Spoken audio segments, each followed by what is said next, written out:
Magandang umaga po sa ating lahat. Ang paghahain ko po ng aking kandidatura sa araw na ito bilang isang independent senator ay kahayagan at katibayan ng aking malaon ng mithiin na maisulong natin ang ganap na pagkakaisa sa ating bansa. Kahit kailan, kahit saan, hindi po natin makakamit ang tunay, tapat, at mabilis ang paglilingkod sa lahat ng mamamayan kung wala pong pagkakaisa. Pati pagsulong ng ating bansa ay makokompromiso kung walang pagdadamayan at pagtutulungan sa isa't isa. Gusto ko pong balikan natin ang mga huling kaganapan na nangyari sa House of Representatives.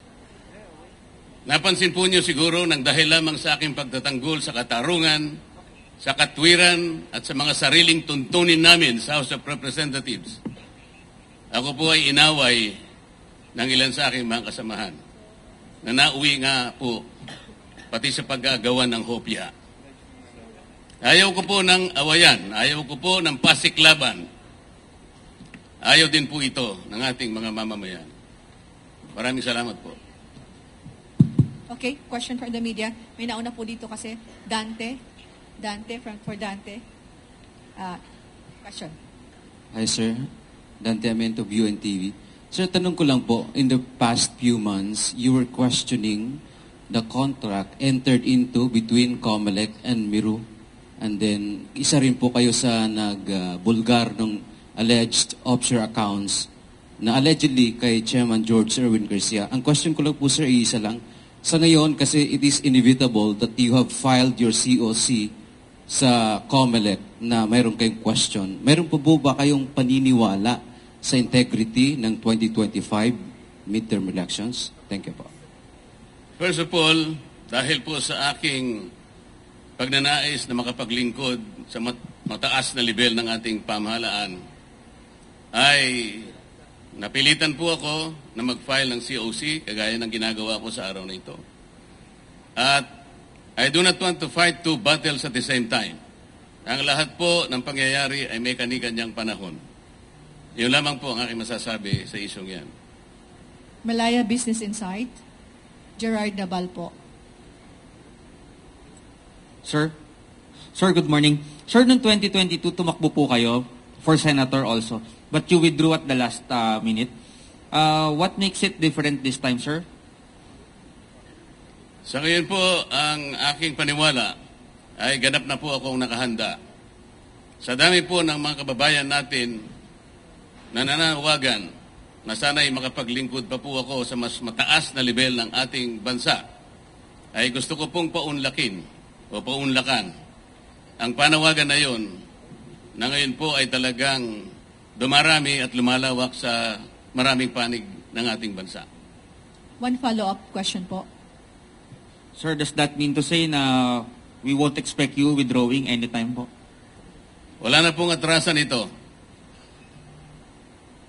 Okay, next question is from Michael Rogas, Radyo Pilipinas. Hi, sir. Magandang umaga po. Michael Rogas po from Radyo Pilipinas. Yes, Mike. Sir, kumusta po yung allegation po ninyo laban po sa mga COMELEC officials?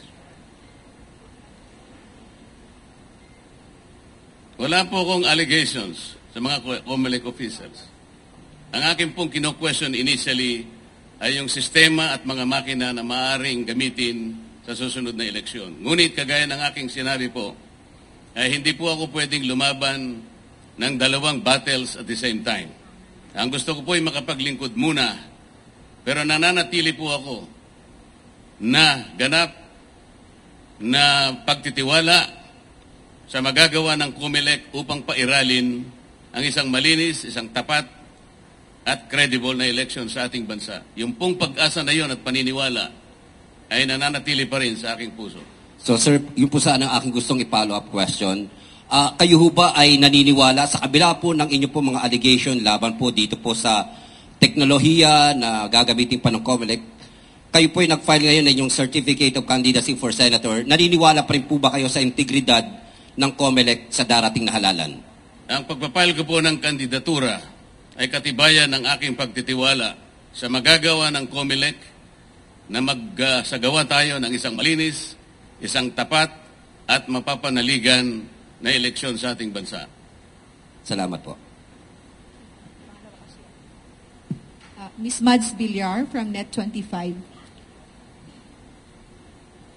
Hi, Kong. Good morning. Good morning. Sakaling pala rin po kayo sa Senate, ano po yung mga priority bills na unang-una nyong ipafile pag upo nyo po? Thank you. Napakarami po. Ayoko lamang pong isa-isahin. Baka abutan po tayo ng 3 araw. Ang gusto ko lamang pong bigyan ng emphasis ay yun pong oversight function ng Kongreso. Hindi po lamang importante yung paggawa ng mga magagandang batas. Mas importante po siguro yung pagkagawa ng mga batas ay kailangan pong merong magbantay sa pagpapatupad ng mga ito. Sa karanasan ko po sa House of Representatives, napakarami po ng mga batas na pwede kong isa-isahin sa inyo. Ngunit nagkaroon po ng problema kung ang pag-uusapan ay yung pagpapatupad ng mga ito. Kaya po yung dapat na mapalakas sapagkat isa rin pong mahalaga na kaagapay ng paggagawa ng mga batas. Hindi po maganda na makagawa tayo ng napakaraming batas.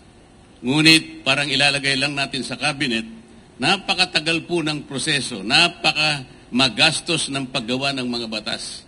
Sa laki po ng panahon na ginugol ko sa House of Representatives, kung minsan po taunan, kung hindi man isang buong termino para ikaw ay magkapagpagawa ng isang batas.